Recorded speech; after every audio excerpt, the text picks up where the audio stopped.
Hello, all you cool cats and kittens. It is time for the Royals Rundown podcast presented by Royals Review. I am the cool cat, Jacob Milham, and he is the cool kitten, Jeremy Greco. Jeremy, how does it feel to be a kitten? Always been more of a dog person myself. Fair. But Carol Baskin, she was not a dog person. Am I supposed to want to be like Carol Baskin? No, I feel like if you walk away from Tiger King, which is kind of a deep cut now, that was what everyone was watching in March 2020, but I feel like people forgot that it ever happened. They're like, can I just excise that memory? Anybody got like one of those Men in Black things? Like flash it, the flasher? Yeah.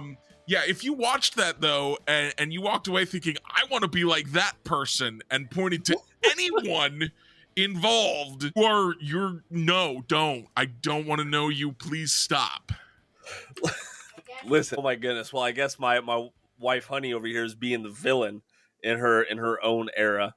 And unfortunately, the biggest villains of the Royals fan base right now are the Royals themselves, which we will talk about here in a little bit. But first of all, we have to talk about the people who make this thing happen, and that is the crew over at RoyalsReview.com. News, analysis, and commentary on all things Kansas City Royals. Plus, you can follow along on social media, which, if you were following along on social media and checked it, unlike me today, you would actually know that tonight's game was postponed, which I missed absolutely. It just happened before we sat down to record. I'm stupid. You're not stupid. You just don't have a direct connection to Twitter inside of your brain, which is probably a good thing.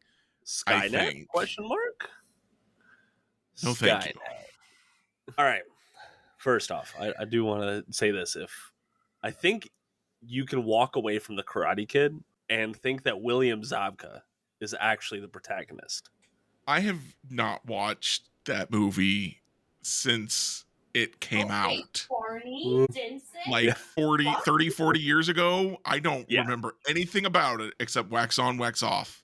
Mr. Miyagi making him wax the car to teach him kung fu or karate or whatever the heck. Well, just watch it. You know, Barney Stinson taught me something in How I Met Your Mother, and that is William Zabka is actually the protagonist. All right. I haven't watched How I Met Your Mother in a while either. It's the episode for deep cuts, y'all. That's just what we got going on right now. Okay, let's go ahead and get back on track. I am derailing us early and often. You are, and you're taking this bus like you're like, I'm not just off-roading, I'm off-cliffing us. We'll build our wings on the way down, Jeremy. That's how most of these podcasts run, isn't it? Absolutely. All right, so listen, let's go ahead and talk about the elephant in the room. Let's talk about Tuesday night's game. Yeah. Royals blew a 5-0 lead, lost 8-5 against the Guardians, losing for the 7th time in their last 9 games. Like this is a rough stretch. Good baseball teams have rough stretches, but man, you don't realize that there is light at the end of the tunnel when you're still in the tunnel, right, Jeremy? Yeah, absolutely. By the time everyone's listened to this, hopefully they've listened to the Royals recap. Hopefully they watched Tuesday night's game. I want to get your thoughts on like that ending, because it's hard to blame the bullpen there. It's hard to blame Seth Lugo there. It's like, I don't like blaming Bobby Witt Jr., especially on a 2 home run game where he gave up 3 runs, but he scored 4. There's blame to go around on that play. So first of all, yes, it was a 3-run play, but also Bobby Witt Jr. was single-handedly responsible for 4 runs. So on the night, he outscored the Guardians 4-3 just on things that he was doing. Crazy. So just put that out there. Second of all, so I don't like when fielders run to the shortstop and second base, run to the second base bag for the final out of an inning. Yeah. I feel like it's kind of a flashy play. Like, I don't even gotta throw to first. I'ma just run over here. Now, maybe it's like, well, if I run to the base, then I don't have to throw, and we've removed a variable. But that's how it always feels to me. Is like, yeah, I don't even got to try. I'll just go over here. That's a play that, and the thing is that it's never like they're racing to second base. They're always just kind of lightly jogging over there, like this is going to be an easy out. And that's what Bobby was doing, was lightly jogging over to second base. So I do wish he had not done that. He had just fielded the ball and thrown to first like he's done a zillion times before. Would have been an easy out. Yeah. Unfortunately, he was headed towards second base. And the biggest issue there is that, or well, not the biggest issue, but another issue there is that there needs to be more communication on the infield where Vinny Pasquantino or Nick Lofton are like, hey, everybody, remember, we're not holding the runner on first. So he's going to get a bigger lead. So the play is to first. Yeah. That's true. And so you can blame Nick. You can blame Vinny. You can even blame Salvi. I know that usually the catcher doesn't get up until the 3-2 count with 2 outs and is like, hey, remember, they're running. But he could be like, pay attention over there. You know, he's the captain. He can see it all in front of him. Yeah. But in the end, like, that was just an awful play. It was. I don't know if the Royals win that. Here's the other thing. I don't know if the Royals win anyway. It was their bullpen versus the Guardians bullpen in a tie game, even if he makes that out. Yeah. And the Royals bullpen hasn't been good enough. It is not. Just hasn't. But again, we talked last time about the hot streaks and the cold streaks of the outfield, and now there's the hot streaks and the cold streaks of the bullpen. And this is a cold streak. It won't last forever. Hopefully there's reinforcements available. Hopefully we're going to see some of those called up. We're going to see some trades made in the near future. We're going to, I don't know, whatever they got to do to kind of get just at least 1 or 2 guys in there that you can go to. They were saying, you know, John Schreiber, they were calling him Johnny Leverage. Well, he's not striking guys out, so he's not Johnny Leverage anymore. We need a new Johnny Leverage. We need somebody who's going to get those strikeouts for us. Yeah, it seems like whenever the Royals dub something upon one of their relievers, it all goes to shit from there. James MacArthur gets that nice closer. Well, I mean, Wade Davis was the cyborg without any issues whatsoever. The nickname may not be the issue. No, sorry, I was just thinking this year. Yeah, it is a little James ironic. MacArthur was the general in September too. No, I'm not talking about the nickname. I'm talking about the intro that he got with Chris Stapleton and the lights flashing and all that jazz. But yeah, let's talk about this, because this was. I'm going to disagree with everything you say today. It's just one of those episodes, y'all. It's going to be one of them.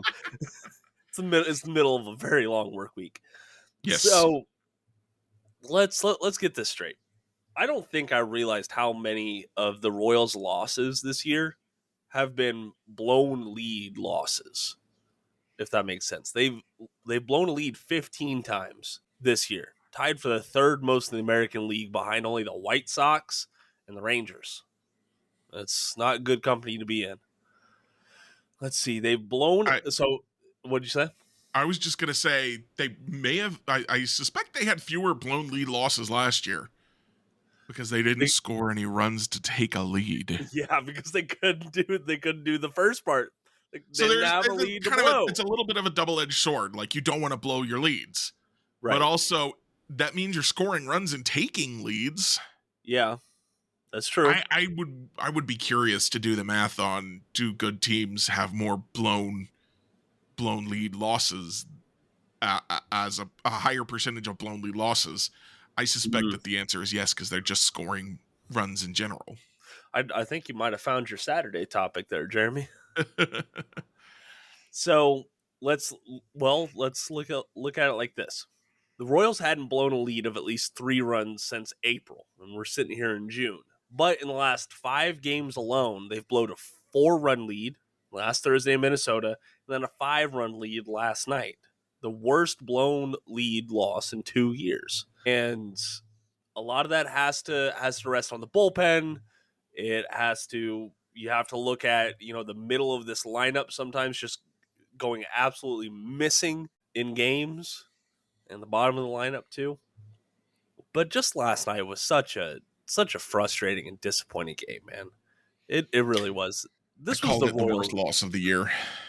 Yeah, I think that's I think that's pretty spot on. There's a lot of adjectives that you could talk about with that loss, but it was just disheartening, man.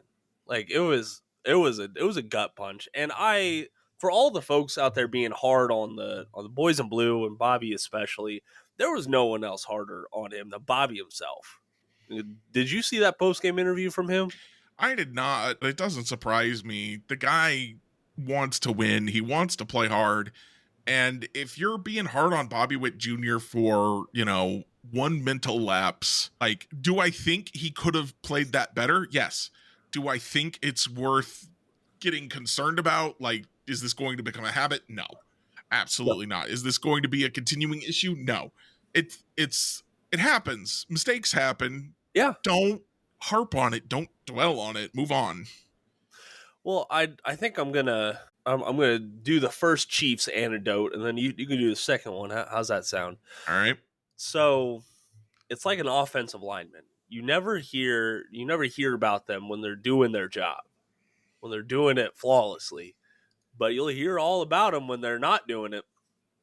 And you can go back and look at the numbers even now, by all the metrics, all the opportunities, all the innings that he's played at shortstop. Bobby Witt Jr. is still one of, if not the best defensive shortstop in the game right now.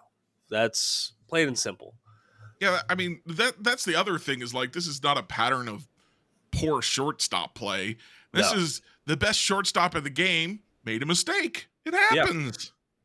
Yeah. And you talk about communication. Like, I wonder, Nick Lofton, I'm not bagging on him, but like that might be one of the first times he's in that situation at the major league level. Like, he probably didn't think about communicating that to Bobby. They don't have that natural chemistry that we've seen him and Michael Massey have in the middle of that infield.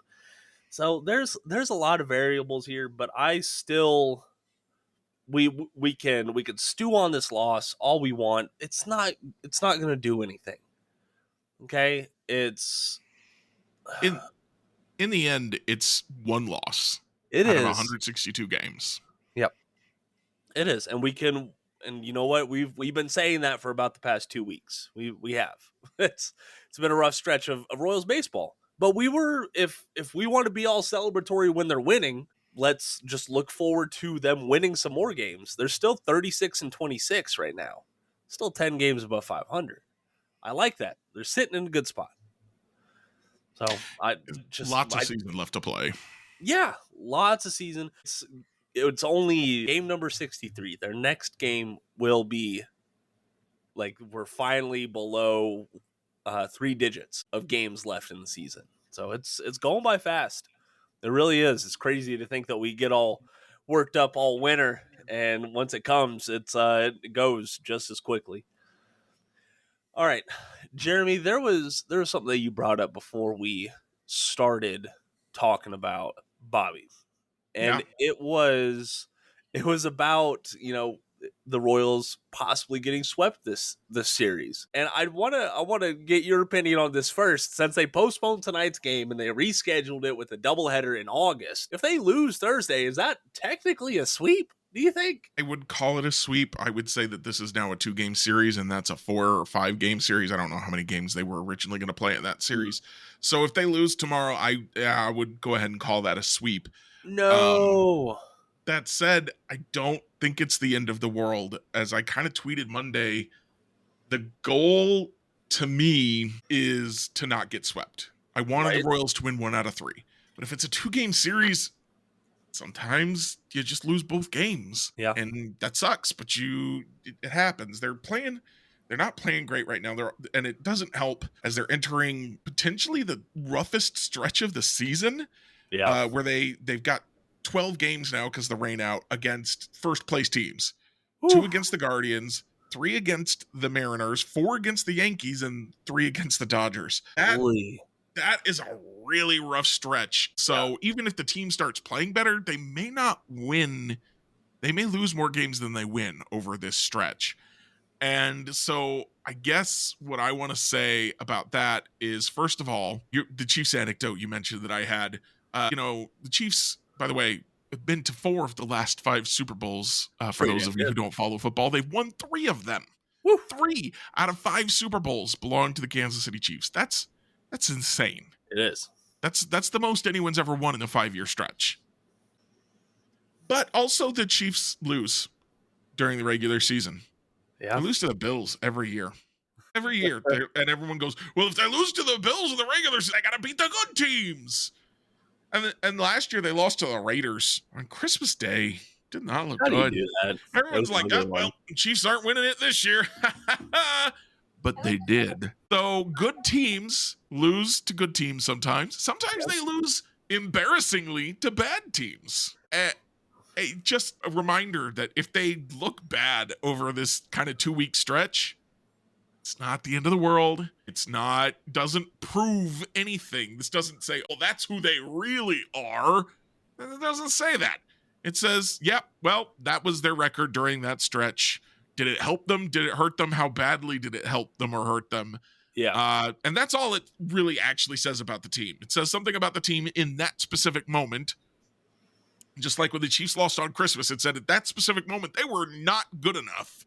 Mm-hmm. But there's lots of time to get better. This team that finishes the season is going to have players on this roster. It's going to have relievers and outfielders, guarantee it, on this roster that are not currently on this roster that are going to make it look better in some ways. Maybe it'll make it look worse. I'm old enough to remember the 2017 deadline trade that a lot of us, including myself, loved and did not work out.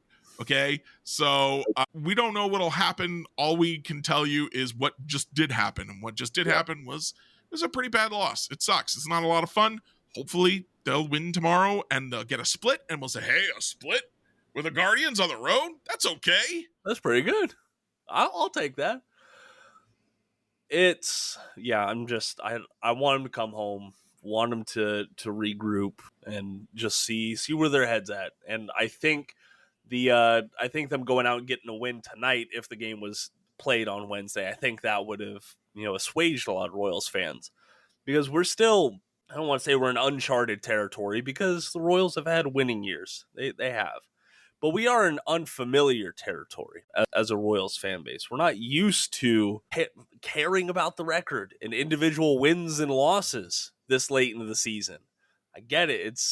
We just finished through 62 games. But usually around that game, 40 mark, that's where a lot of the fans will start punting on the, like, okay, well, let's watch these individuals and see how they develop. And then we'll look at the trade deadline and we'll move on to the next season. No, that is not what is going on this year. We are hoping for winning Royals baseball. We have winning Royals baseball right now overall. It's just a pretty shitty stretch. The interesting thing at this deadline, I wrote last year at the deadline that being a fan of a bad team at the trade deadline is no fun, because you're looking at which guys you like that you're about to get rid of. The Royals this year are going to be looking to add. So it's going to be particularly interesting because it's going to be difficult for them to add, given that they want to be able to compete into the future. That, some of these guys that are playing this year will not be playing next year for the Royals. And so you don't want to be like, well, we definitely have something set up for next year. So they've got to really have a delicate balance of adding for now, adding for the future, and not making it too hard for now, but maybe giving up a now piece for a piece that can help now and in the future. Yeah. I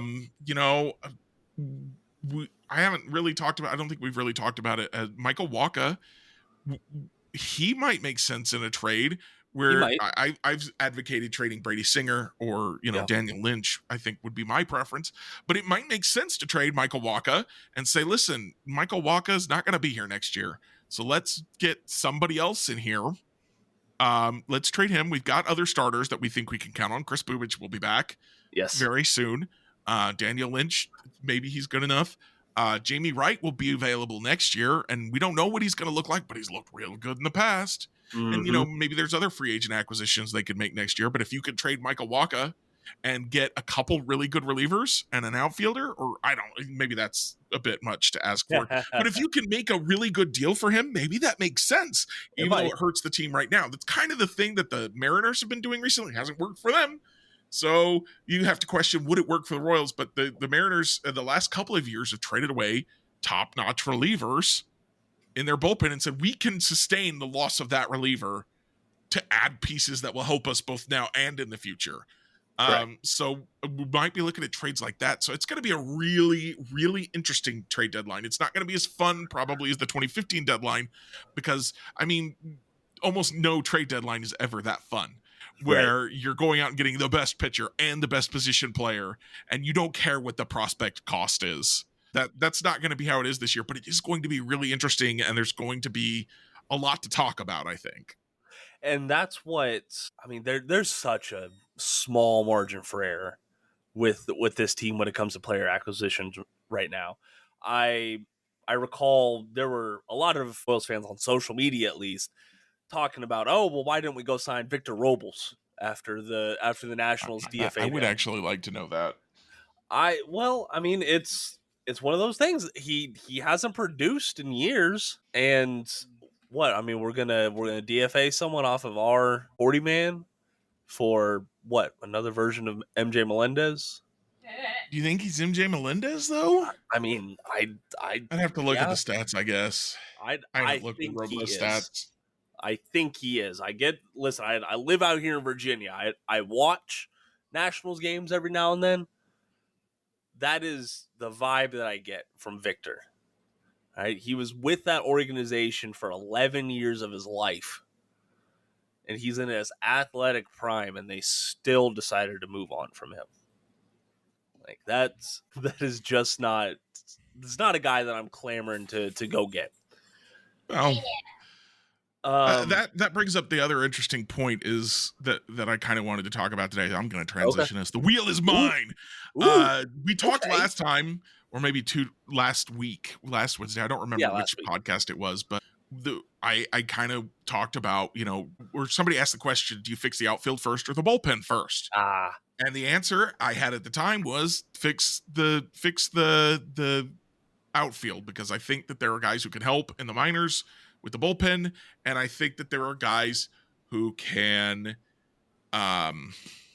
who they can, I think they can, the relievers that they have are better than the outfielders that they have.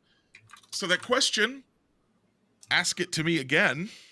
And the answer is maybe they need to fix the bullpen first. Sam Long has not come up here and been dominant. Will Klein has not come up here and been dominant. That just leaves Walter Pennington at AAA that we hope can be helpful. And he did just win Player of the Week honors or Pitcher of the Week honors or something like that. An International League Pitcher of the Month. Or no, week. Yeah. Sorry, not month. So you got all that. And then let me ask you, though. If I offered you this outfielder, I said, here's an outfielder who's going to hit, he's hitting 265, 345, 490, good for a 134 WRC plus. Are you interested? You want that outfielder on our team? Yeah, I think he's pretty Hunter good. Hunter Renfroe over the last 15 games. God damn it, you got me. You got me. And we're all familiar with what Nelson Velasquez has been doing lately. That is true. Those guys, as I hate to toot my own horn, Jacob. Yeah, you're really pretty humble when it comes. So I'll toot the bus horn. Honk, honk. I said these are streaky outfielders. They're cold right now. They'll be hot later. Nelson Velasquez, Hunter Renfroe, they're hot now. Getting hot, at least. That's true. It is what it is there. By the way, Renfroe, 10.9% walk rate to an 18.2% strikeout rate. Those are actually pretty close good to his season of 9.3 and 19.2. He's making good. He's having good at bats. He's having better at bats than you think he is. Yeah. Honestly, if I really sit down and think about it, and I wasn't thinking about it until just now, but when I think about watching a Hunter Renfroe at bat, or watching a Nelson Velasquez at bat, or watching an MJ Melendez at bat, if I don't know who they are, I'm just looking at a player and I'm like, is he taking a good at bat? I feel pretty good about a lot of Hunter Renfroe's at bats. He early on in the season, like the very start of the season, he was taking some awful swings, but his at bats have looked a lot better for a while now, actually, more than the 15 days. Nelson Velasquez looked really bad while he was cold. His at-bats are starting to look better. His swings are starting to look better now. So it's not just that he's producing, his swings look better. His Yes. choices to swing, his conviction in his swing looks better. MJ Melendez still looks completely lost, and I don't really understand why he hasn't been demoted. I don't understand it either. Unfortunately, it's probably because the solution that everyone was pointing to start off the season, Drew Waters, is going through a cold streak of his own, where he is perfectly league average at the AAA level. Like, that is not the player that you're going to call up and expect them to be the solution or even a short-term solution in a major league outfield. But we can sit here and talk about what we want all night long. We really can. We're pretty opinionated, I would say. Brandon Belt is still out there. Can you I don't demote know. MJ Melendez and sign Brandon Belt to be a first baseman DH? I mean, if Nelson was struggling, Nelson I think can play left. Yeah, that's true. He's not as good as MJ, which is No. weird to say. I know, right? But he can handle it. He can handle it. It's not a, I don't know. I don't like looking at the lineup and seeing an outfield of Velasquez, Renfroe, and Hampson. Isbell was back in the lineup today, so Yes, he seems back like in the he's lineup. okay. Yeah. Robles was not hitting this year, and he hit last year, but it was okay. Yeah, maybe Victor Robles. By the way, I did finally pull up his stats. My computer is slow today. Okay, fine. I don't really want him. You're right. I got it. That's fine. It happens. It's okay. Yeah. So let's actually, I would say listen, but we're gonna read off what Royals general manager and executive vice president JJ Picollo said. So he sat down and talked to the New York Post's Joel Sherman and John Heyman, two recognized names and Twitter faces for baseball fans.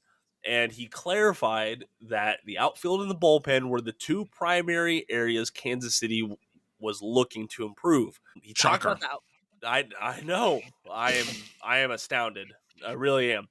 He did pivot to the outfield first, which I thought was a little surprising. He said, quote, "I do think there are some guys that are clearly underperforming in the outfield that can impact our offense. The nice thing is our offense is performing pretty well as a whole, so we've been able to sustain that a little bit. But long term, that may be an area we have to address," end quote. Long term. Yeah. Long term. Yeah. Because, again, right this second, Velasquez and Renfroe are hitting. So it's okay. But Melendez does not look like a long-term answer. No. I don't know if Velasquez is a long-term answer. Renfroe is definitely not a long-term answer because he's only here for 2 years. And if he plays well enough, he's only here for 1 year. Exactly. If he starts hitting out of his mind, he's gone in 2025. I mean, if he takes his last 15 games and puts that up for the rest of the year, he's out of here, baby. Yeah, he is. No doubt about it. And that will be the best twist for the Royals possible. Oh my gosh! Because remember, we've been talking for months about how we have to watch him play for the team next year. Cut him, take the loss on that player option. Just do it. And maybe the Royals. Okay, this is hard for me to say. Maybe the Royals knew a little bit about what they were doing by not cutting Hunter Renfroe and not demoting Nelson Velasquez and not immediately calling up all the relievers we wanted to see, because the outfielders are hitting minus Melendez and the relievers are not doing as well as we had hoped they would. That's true. Maybe they knew something we didn't know. Maybe so. I mean, just like decades of baseball. I don't think I could have ever said that about Dayton Moore, except in the 2014 offseason. He clearly knew something in the 2014 offseason that I did not know. Signing Edinson Volquez and Kendrys Morales, et cetera. There was no way for me to know that those would work out as well as they did. I'm not convinced there was any way for him to know, but whatever. Otherwise, I never believed Dayton Moore knew anything more than I did. But JJ Picollo, he might know some stuff that I don't know. Yeah, he might. And listen, Dayton was cooking back then in 2014. So every dog has his day, and unfortunately, it was one day in a decade plus. But that's neither here nor there. Dayton Moore is now happily, twisting his 2023 World Series championship ring in a Texas Ranger suite somewhere. So I thought he join the White Sox? I thought he went there to work with Getz. I thought he was. I'm pretty sure he's still down in Texas. Oh, well, maybe it was just a rumor that didn't pan out. Maybe so. Oh darn! Another Yeah, he's still in issue. Texas. Okay. So sorry, I'm struggling to read this from JJ because one, like, I don't know, if you would have I won't asked shut me up. who would you say? I won't shut up. That makes it difficult to read things. No. I just thought that the bullpen was like such a, hey, like that is the main issue right now, unequivocally. And it is interesting that he went into more detail about the bullpen, I guess. Like he's spoken a lot of generalities about the outfield. And any team is going to look to improve their long-term outlook at any given position. Okay? Like that's nothing new. That's nothing special to Kansas City. Moving over to the bullpen, this is what he said. Quote, we like some of the guys that we signed. Will Smith, Chris Stratton. We trade for Schreiber, Nick Anderson. It has been an up and down start to the season for them. But we know that they will rebound. They are veterans. In the back end of our bullpen, we're not striking a lot of guys out. So that's an area that we have to look at for sure. That's more or less what I said. Yeah. I think you just listen to the podcast at this point, Jeremy. Maybe you should. I haven't seen I should you. listen to the podcast. No, what I'm saying is you haven't. I haven't seen you and JJ Picollo in the same room before. Well, I haven't ever seen that either. Yeah, he's just speaking facts there. Like that is the biggest issue with the bullpen right now. The troubles with inducing swinging, striking guys out, having that good, stuff in the bullpen, because that's what lives in the bullpen is stuff. And you have guys like Will Smith, you had Matt Sauer back there who were, they had to put the ball over the plate once or twice at least every single at bat, and that was the issue. So all in all, he wrapped it up pretty nicely, telling fans where they're at and what benchmarks they're looking at. So he said, quote, we are in the beginning stages of evaluating trades. A lot of teams right now are trying to figure out whether or where they are, where we are on June 1st may not be where we are on July 1st. But if we are, we will be aggressive. We know that teams get motivated when you add something to the club when you're in a race. We have a lot of guys committed to Kansas City because they want to win. We aren't going to turn our backs on them because they made the commitment to us. And I get it, y'all could talk about general manager speak and shit like that. Sure, he's only going to speak positively about a situation, about an outlook. That is part of his job. It is.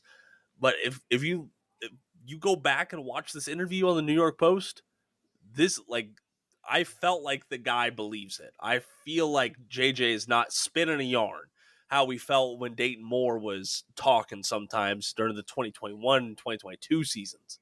Very different here. Jeremy, Yep. what do you think about his comments? Yeah, one of my favorite things about JJ Picollo as a general manager is that I do not believe he talks to me like I'm an idiot in the same way that Dayton Moore did.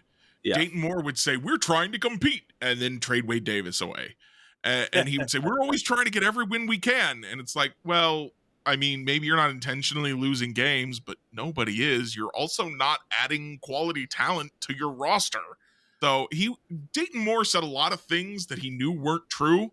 And that always kind of infuriated me. I do not like it when people talk to me as if I can't see, like they tell me the sky is purple when I can look outside and see that it is clearly blue. Yes.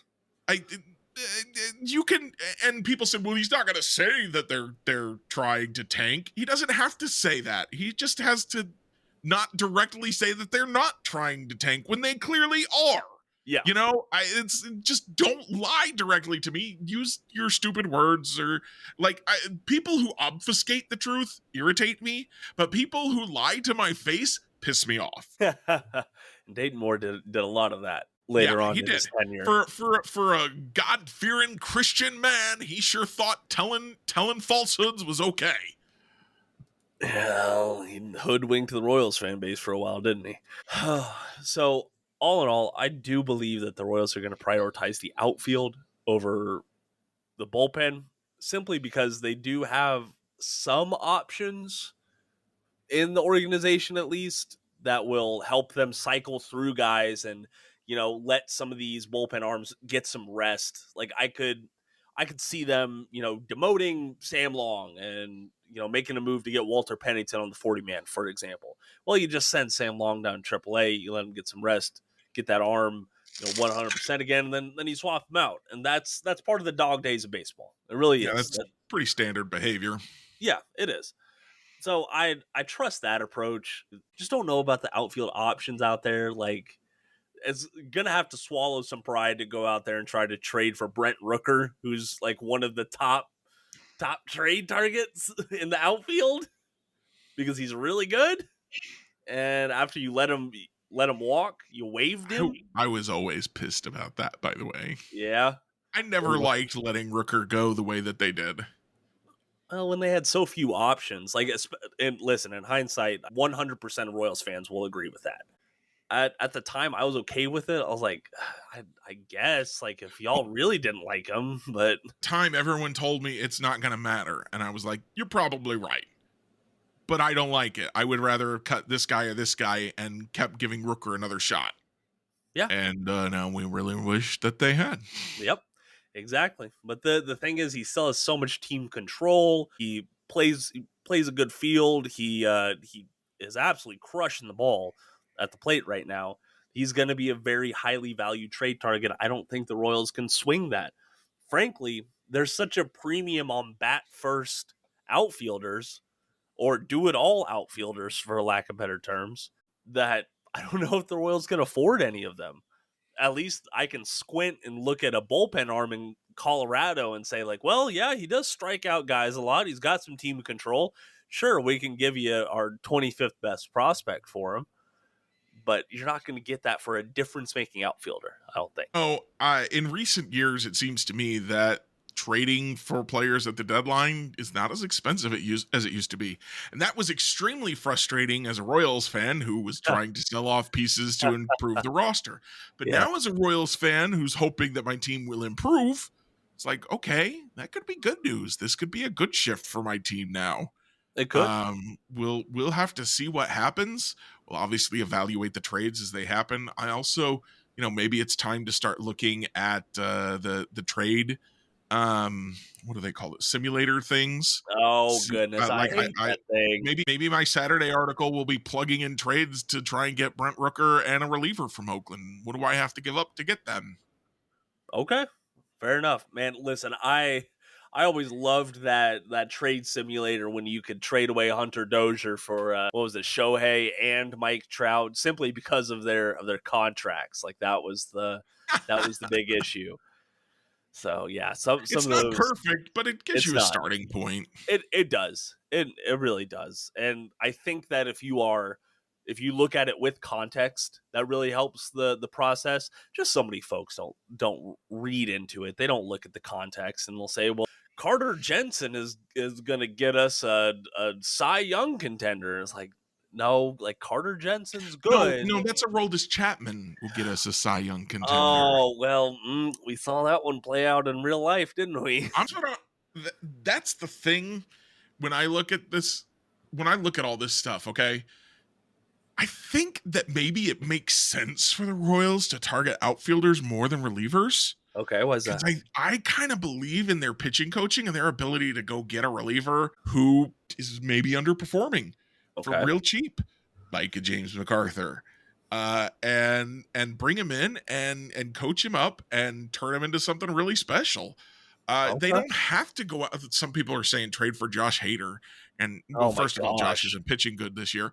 But even if he was, like, you don't have to go out and get Josh Hader to improve this bullpen. There are options out there. I definitely think I want to spend some time probably trying to see what I can do in a trade simulator, who might be available.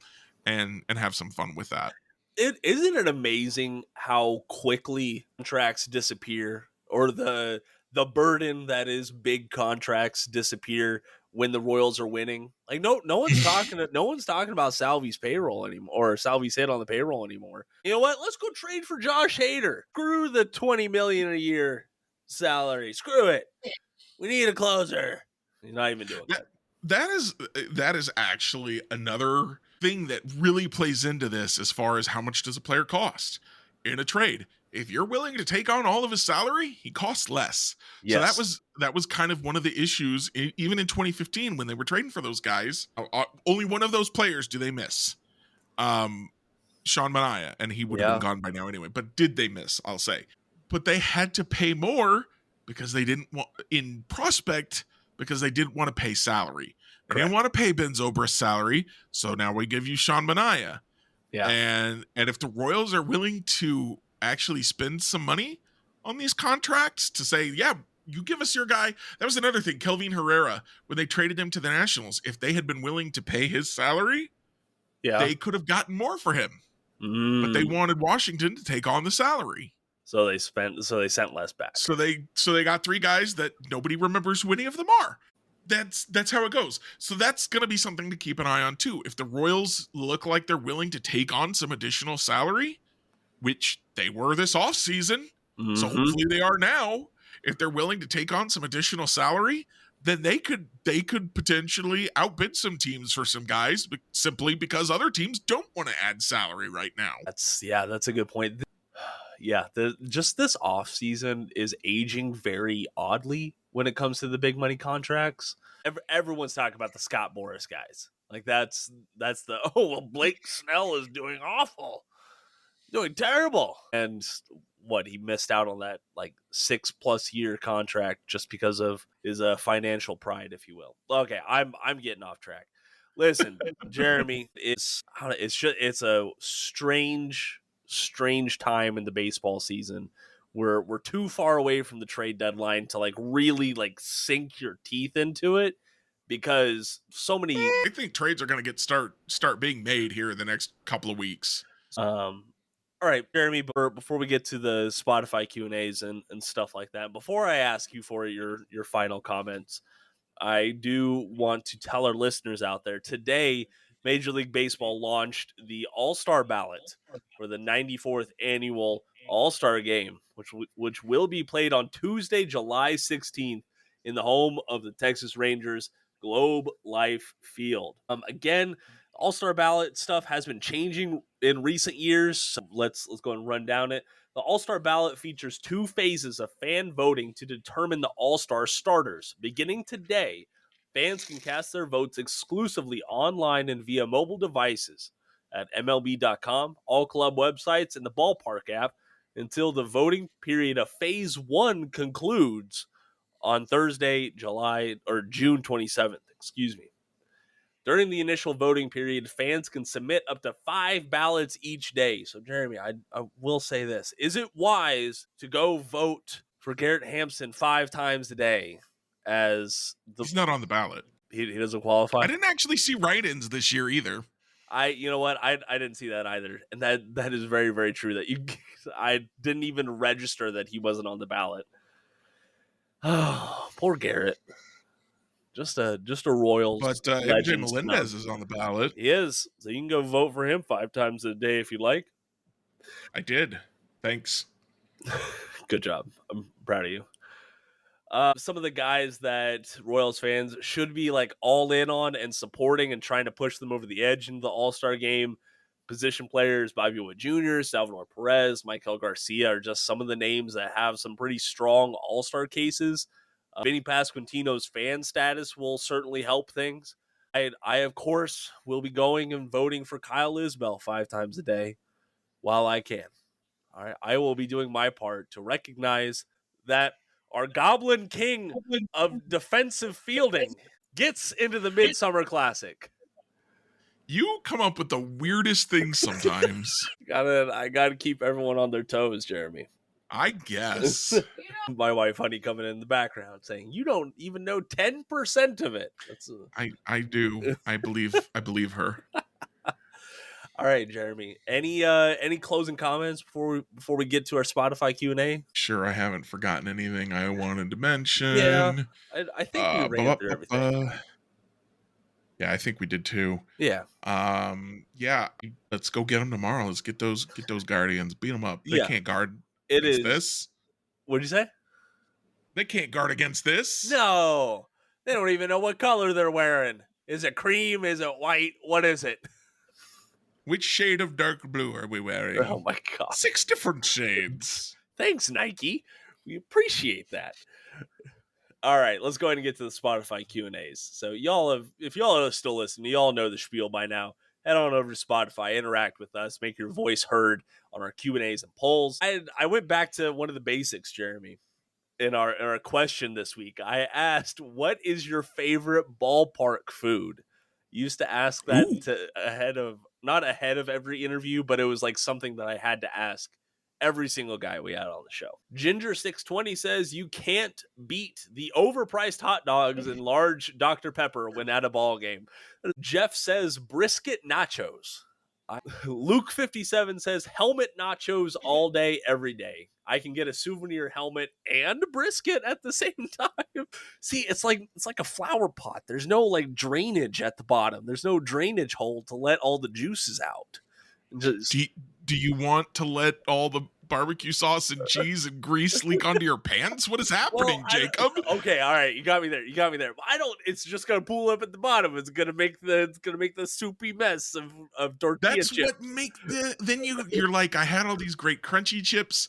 Now I'm gonna have some great soggy ones. It's a good time. Textural variety.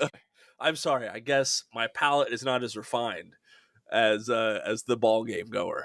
That is my fault. Yes. Honey is going to project her voice and insert her question on this. The Maryland person says crab fries. That is the go-to.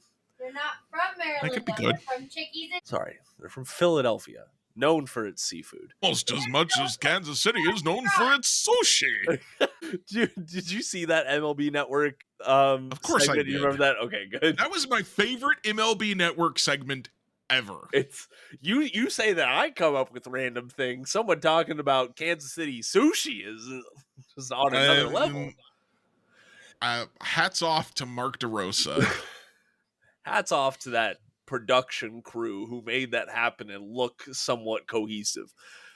Yes. Nash fan Sam says classic jumbo hot dog. One time I had a donut burger at a ballpark. That sounds great. But now all I can think of is a jumbo hot dog with like donuts strung around it. And it has like a donut bun. Yeah. We can try that. Right, Dylan says, I like to get some kind of ice cream, usually a helmet sundae or an ice cream cone. Or specifically at the K, I always get a Boulevard beer. Can't disagree with any of that. Aaron Bailey says hot dog, but I miss the garnish stations with jalapenos, onions, etc. Pick it up, Royals. Yeah, stop scrimping on the concessions. Give us our jalapenos, give us our onions, or give me death. Mr. Pitts says, I live in Japan, so I've got to go with takoyaki, octopus ball. Yeah. Trust me, it's good. I couldn't figure out where to ask you guys, but any update on Nate Eaton? He hasn't played in about a week. So truthfully, I have not seen. I messaged a couple of folks about it. Nothing on Nate Eaton. I will say this on Gavin Cross because folks were listening in on him back spasms. That's what's been keeping him out. So interesting. They did finally put him on the IL today. Yeah, so they made that official. So we hope him a speedy recovery. And hope him a speedy recovery. I'd hope for him. That's definitely grammatically correct. That's why I have Grammarly for everything, Jeremy. I need Grammarly. I need it in my veins. I need Grammarly for my comma splices more than anything. Oof. But and the dashes and the end dashes, they just confuse me. I refuse to learn what the hell the difference is there. I don't even know how to do the keystrokes right. All right, listen, let's go and get to our reviews. Jeremy, I'm going to wait a minute. Wait a second. You didn't tell me your favorite baseball food. Oh man. Ballpark food. It's Honey is saying she answered for me, but she did not, unfortunately. Um, I do like specialty hot dogs. Yeah. Yeah. Whenever I've gone to like any sort of affiliated ball, usually there's some sort of specialty dog. The Baltimore's Sure. the Baltimore Orioles one was all right. I forget what was on it, but it was like, okay, Is that a this crab dog? I feel like that's got to be a crab no, dog. it wasn't a crab. It was like some East Coast twist on a Chicago dog. Like there wasn't any other meat on it, but there was some other like spices and vegetables on it. So it was a hot dog salad, if you Ugh. All right. will. Nah, we ain't gonna try that again. What's yours, Jeremy? So I haven't eaten a lot of ballpark food. Yeah. When I used to go to the Royals games, they didn't have anything interesting. I would get buffalo chicken tenders and chili cheese fries, which I mean, that's a great like game food, but is Yeah. it ballpark food? It's buffalo chicken tenders, or you do that anywhere. True. Chili cheese fries, do that anywhere. I did go to see an Atlanta game the last year they were at Turner Field.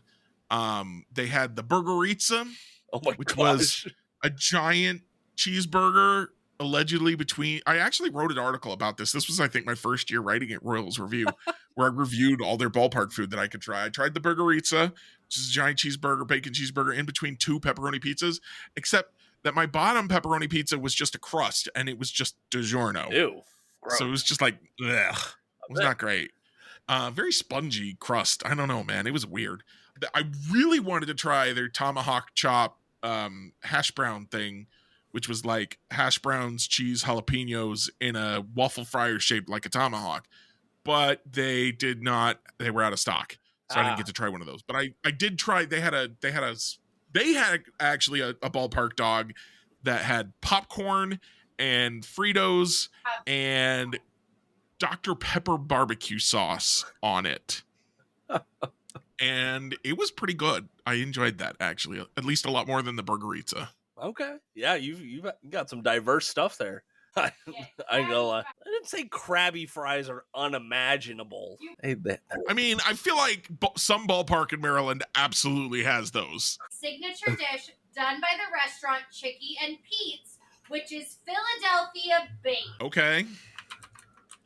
But I guarantee you that there's a stadium in Maryland that has crab fries. But it is not a Maryland thing or a Maryland staple. Well, I can't argue with you because I'm not from Maryland. I don't know. I just bet money. I'm in an argumentative mood today, Yeah. Jacob. Yes, I have, honey. I didn't say anything bad about him. We are grinding this thing to a halt, and we're not done yet. Yes, we are. Listeners out there, thank you.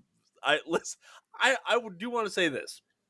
Whenever I've asked about like if we needed to streamline this podcast or make things simpler or focus more on baseball, it's been like across the board. No, keep the nonsense. We try to have a good time at least. I'm just sitting here drinking a Sprite out of this obscenely long straw. That is obscenely long. It is. It's about as reminds me of the tweet I made when Bobby hit his first home run last night. I said if that curveball had been any better hung, it would have been auditioning for a romance novel cover model job. Whoa, Derby. I missed that. I missed that. That's a good one. That's a good one. Well, my review is over that because damn, that was a good one. No, I'm kidding. I'm kidding. I was pretty proud of that one. As you should be. And as yes, honey, I am getting there. She's high over here and trying to call the show from halfway across the room. Jeremy, what I was gonna admit, about 10 minutes ago before we started talking about burgerizzas and other ballpark necessities, is I had never seen The Rookie with Dennis Quaid. Oh, man, it's been a while since I saw that one too. I had never seen it, and I sat down and watched it last night. And first off, Dennis Quaid has not aged very much since then. I think that movie came out like 94, and he looks old then, but it's just Dennis Quaid for you. A great story. A great story. listen, maybe I should just get an office again. Maybe I should just go elsewhere to record, because my biggest hater on this episode is sitting about 15 feet to my right. You got this, Jacob. Anyways, The Rookie, good movie, great story, makes you feel things. How can you not be romantic about baseball? No, that's not where that quote comes from, but the sentiment still applies. Small town Texas. Most of us can, relate to that in some form or fashion, based off of a true story too. And I think I don't know if there's a 30 for 30. I know there's a sports documentary about the real life Jimmy Morris story and how that played out. From what I'm told, there's not a ton of dramatization in The Rookie between his actual story, so I do like that. So it is on Disney Plus, is where I watched it. I forgot it was a Disney movie, but you can go check it out on Disney Plus. The Rookie with Dennis Quaid. Jeremy, what you got for us tonight? So tonight I am going to review the Fangraphs UI update that they're currently beta testing. Okay. So my only complaint is that it's a little bit slow right now. So hopefully they're going to work some of those bugs out as they go. But it really pops some information out, and it adds some player photos, and generally just makes it look prettier. They also added one of probably my favorite feature from Baseball Reference, where you can shift click rows to get like a grouping. So what I used to have to do when I went to look at when I wanted to look at some stretch of games for Fangraphs was I would go to their game log, a player's game log, and then I would figure out the dates, and then I would, set up the filter to just show me those dates. Now I can shift click, and that gives me the sum of those stats, and then I still have the total for that season at the top of the screen, as long as I haven't changed the filter. Okay. So that's very exciting for me. I was using that while I was looking up Hunter Renfroe earlier. Gotcha. So that's really cool. Fangraphs, awesome website. I use it all the time. I know you do too, Jacob. Yeah. Hope y'all out there are using it. I hope y'all give them a little subscription. It's not a lot of money. I think it's $20 a year. Hugely valuable. Get rid of all the ads and give yourself access to customizing the information the way it's laid out. I've done that. It makes it a lot easier to look up the stats that I actually care about. So definitely give Fangraphs a look. They're modernizing, and they've got some great articles, and they've got the Zips projections, which I think are the best projections. Not biased at all, just because I follow and am followed by Dan Zimborski, all that good stuff. So definitely check that out, and set yourself up with a really terrific website for getting some baseball news and stats. Any Fangraphs people out there listening to this, my one gripe is, I think the beta takes away the pitcher slow-mo, like constant reel of videos that goes through. You know what I'm talking about, Jeremy, when you pull up an individual. No idea what you're talking really? about. I've never seen any image or video or anything while I was looking through Fangraph stats before. Well, maybe that's no, I definitely saw it just yesterday. So usually when I pull up when I'm not signed in and I pull up a player's page, there will usually be a scrolling video of random major league pitchers, and it'll just show their throwing motions and stuff like that. And that is now missing. That sounds like an ad, Jacob. Well, like I said, when I'm not signed in, so it probably is an ad. But that's neither here nor there. Anywho. Fangraph, give me my ads back. Yeah, God.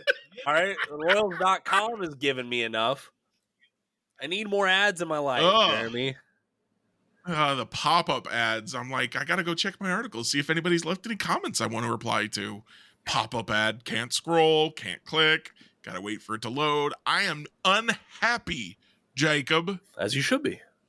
Go. And the same thing's happening over on KCRoyals.com. First of all, I'm for this whole season, half the time I try to go to KCRoyals.com, I get a warning that their certificates are invalid, but I have to click through.